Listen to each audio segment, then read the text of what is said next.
Monkeys must be the greatest acrobats on the planet.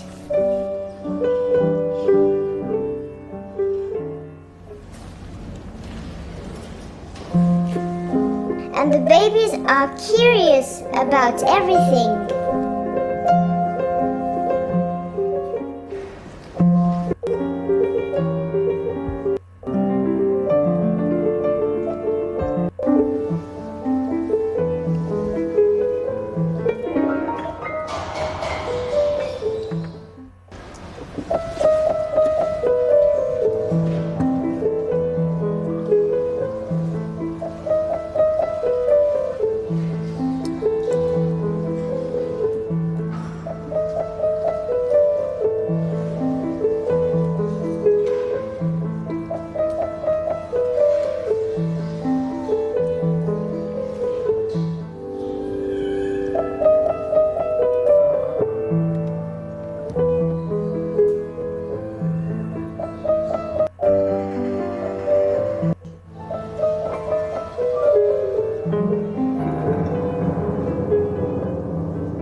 This is ABC's Wide World of Sports. At the World Record High Dive Challenge in San Diego, Rick Winters will be the first person ever to attempt a successful dive from 172 feet. In some ways, being the first is an advantage. If he comes up with a high score, the others will feel not only the pressure of the height, but the necessity of a great dive. In some ways, being first is difficult. Once you make it, the others relax in knowing that if one man can do it, they can too. To help absorb the impact from this height, most of the divers wear at least 2 tight suits, sometimes 3, and they wear tight supportive braces over the knees. All the divers have consented to talk with us briefly through a microphone up on the platform. We may get a word in with some of them. Rick, can you hear us? This is Kenny and Diana down at poolside. Can you hear us? Yes, I can. Well, what do you think, buddy? This thing's getting higher every year. You got that right. What's your feeling? Are you going to do it, or are you going to walk down? Oh, no, I'm going to do it. No doubt, huh? No doubt. Well, Rick, you looked beautiful on your 130-foot dive. Is that about the way you're going to put it in this time? Well, I'll try to be a little cleaner. It never hurts to be a little cleaner. All right, we're going to leave you to your own thoughts now. Good luck to you. All right, thank you. He certainly appears to be ready this year. He's shaking the ladder back and forth, but the ladder, I've been told, is as stable as it's ever been any previous of the 9 years. Look at this view. This is not only SeaWorld, it's all the surrounding areas in the Mission Bay area here right outside San Diego. Getting his knee supporters in place. This is Rick's wife, Barbara, one of the first women cliff divers, and his little 2.5-year-old Holly, and the 2.5.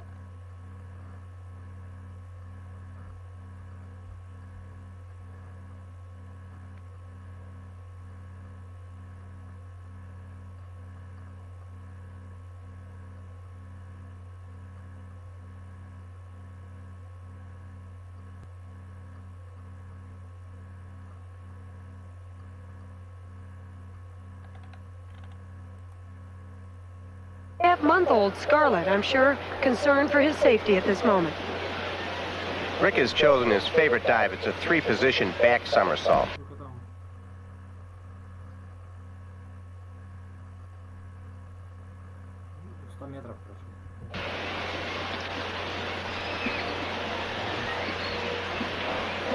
Just falls.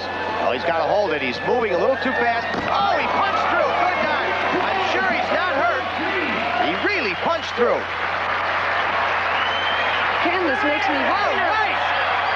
All right. Me nervous too, Diana. I didn't see him come up to the water, and I thought maybe I was wrong for a minute, but you could see the way he punched through, and I'm sure we'll see it in slow motion. He falls, he flies, and he's got to really really, really hold this. This is what gives him the control. Now you see what he does right here. He kicks through, and that's what got him down safely. Rick Winters scores 7-6, 7-7, 6.5. They drop the high and the low score, add the three middle scores together, and Rick Winters sets a tough precedent.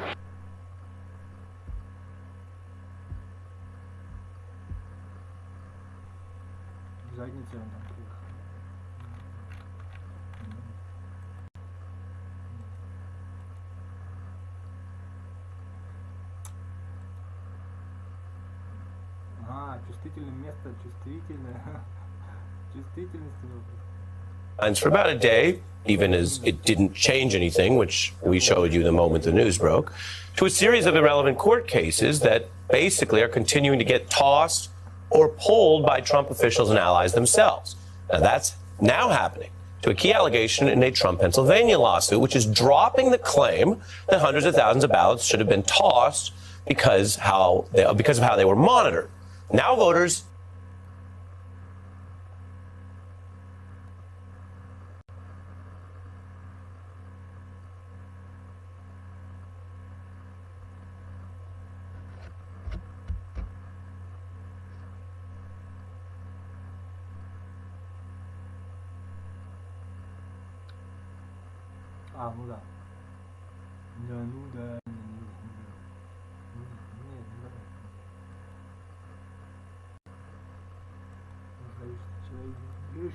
in 4 other key states who had alleged voter fraud are dropping their lawsuits.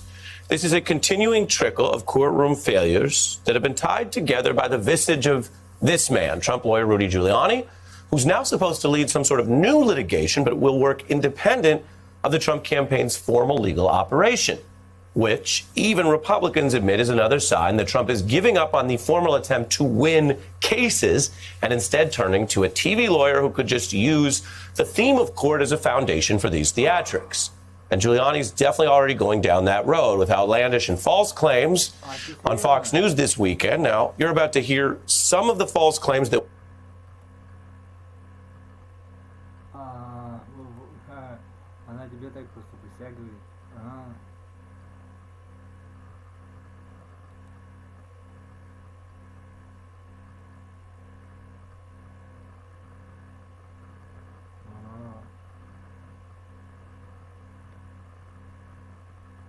Там ничего не написано. Ну ладно, понял. Понял.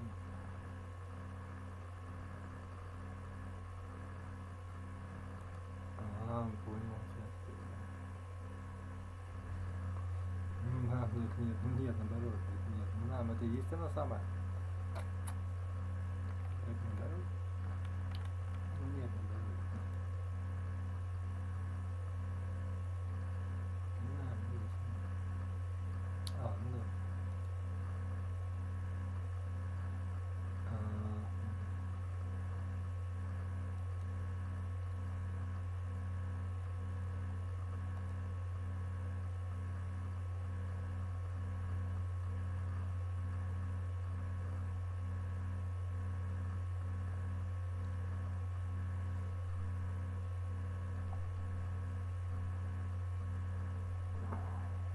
Стой.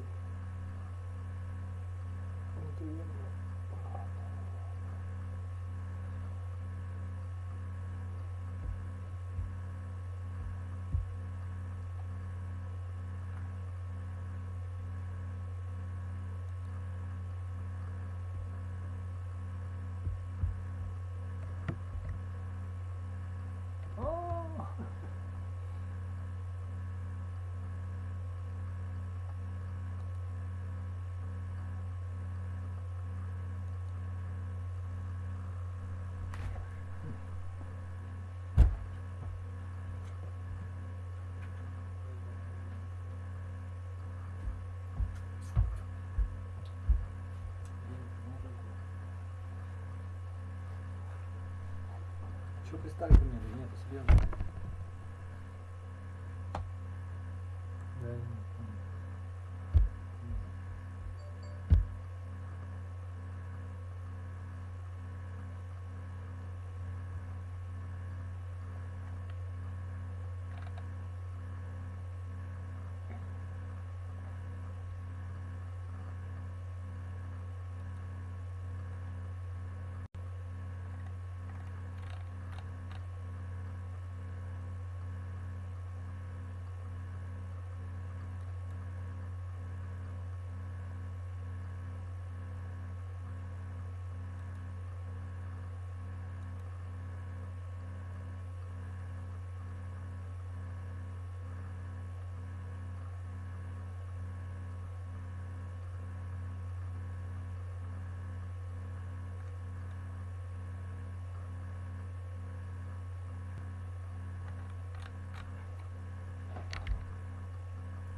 that we have been fact-checking, followed by a legal expert who will further correct them. So just buckle up briefly for this bonkers clip.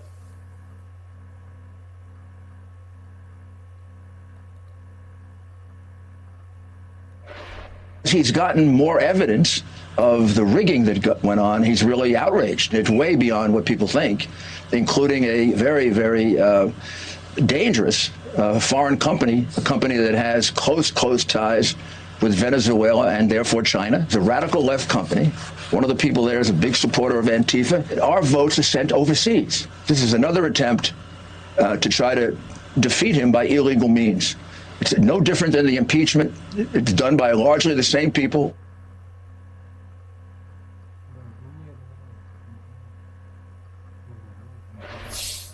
The reference to impeachment is particularly rich because it was the former mayor's Ukraine plot that got his client, President Trump, impeached. Then as now, Donald Trump is relearning a very old legal concept. Mo Giuliani, mo problems. We turn now to former federal prosecutor John Flannery, who knows Giuliani personally. You could see very old legal concept. Then as now, Donald Trump is relearning a very old legal concept. Mo Giuliani, mo problems. We turn now to former federal prosecutor John Flannery, who knows Giuliani personally. You could see they worked.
А, тут да, да, он тоже видит.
что за...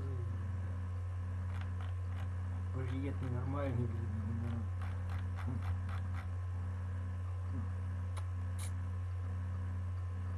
Что такое? Почему? Чем?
Together in the mid-1970s. He has extensive experience as well as advising congressional investigations on these types of issues. Good to see you, sir. Good to see you, Ari. Let's start with the Giuliani of it. I guess this is where the vaunted legal challenges end. Fittingly, perhaps, not in a courtroom, not in some other method of protest or civil disobedience or anything that might be vaguely civic, but right. in a Fox News green room. Well, that's the safest place to tell lies these days, you know, faux news. Maybe you can't say it, but I certainly can. And objectively, if you take that bonkers segment that you just had, he made reference to contacts to Venezuela and to strongmen and so forth, and that corporation has none. They reached out for a liberal contributor and tried to merge that together with it, and that's not true. So it's always been true, I guess, from day one with Trump. Even as a candidate, you couldn't believe what he said unless he made an admission against his own interest. And Rudy Giuliani has been that and worse. It's sort of he's made admissions for other people. And the worst thing we have here is a man who had the capacity as a young man to be a great trial lawyer and a great model for people to understand the law in America. And instead, he's taking the talents he's lost as a young man and distorting and misrepresenting our election process. And he's attacking it with no facts in any of these actions. Judges we're lucky to have who have questioned the facts. You know, was there a person who could observe? Oh, well, yeah, there was, and they were closer, but we had other people that we wanted to be present. There are these kinds of contradictions. And then when people are about to come to court and to be judged by a judge who's going to ask facts and see if the law fits, they either withdraw the case or it's thrown out. So I think the long game here is to undermine our electoral process.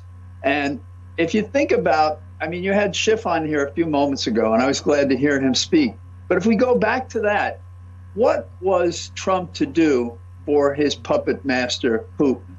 Was it to destroy or to compromise or to harm in any way possible the American principles of justice and law and the Constitution? I think so. What does he get out of it? I don't know. Is it defensive or whatever? But if you were to take how he's run this election and how he's failed us in the coronavirus, just the most recent errors, and how he's compromised our society, he is the enemy of the people. He is the enemy of the state. And if we had time, he should be impeached so he could never hold office again. And right behind him should be Rudy Giuliani, who's going into court. And apparently there's a conspiracy of a confederacy of dunces who are prepared to tell the most bizarre things to judges in order to distort this process. And it was interesting in the lawsuit that was filed that is considered frivolous, rightly so, in Pennsylvania, they make reference to Gore against Bush. And it's like they're trying to squeeze what they don't have in fact into something like the question of equal protection in Florida, where there was a separation of, I don't know, 574 votes. Whereas we have, if I remember correctly, something like 70,000 spread in Pennsylvania. And that's not the only state in which Biden is beating his fill in the blank. And so I think what we have here is Rudy has proven himself by his different adventures, Rogue Rudy or Silly Rudy, when he's not protecting his shirt or whatever else he's doing.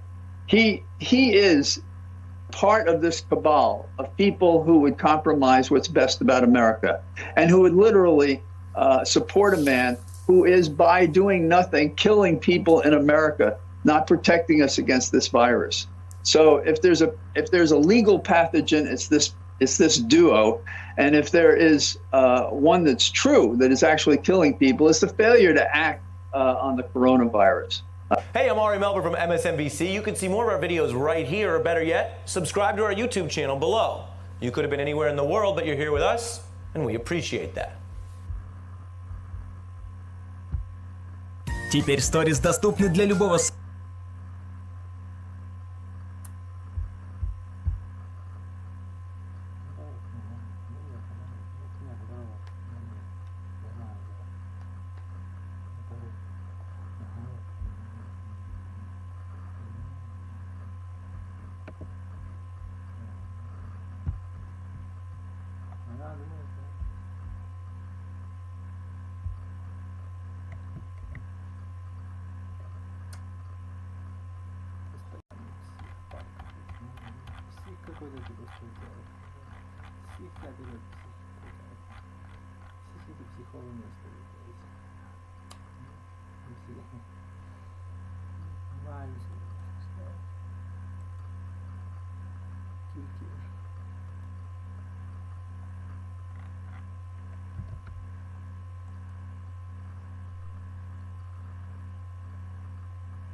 안 온다. 지금 보다 이제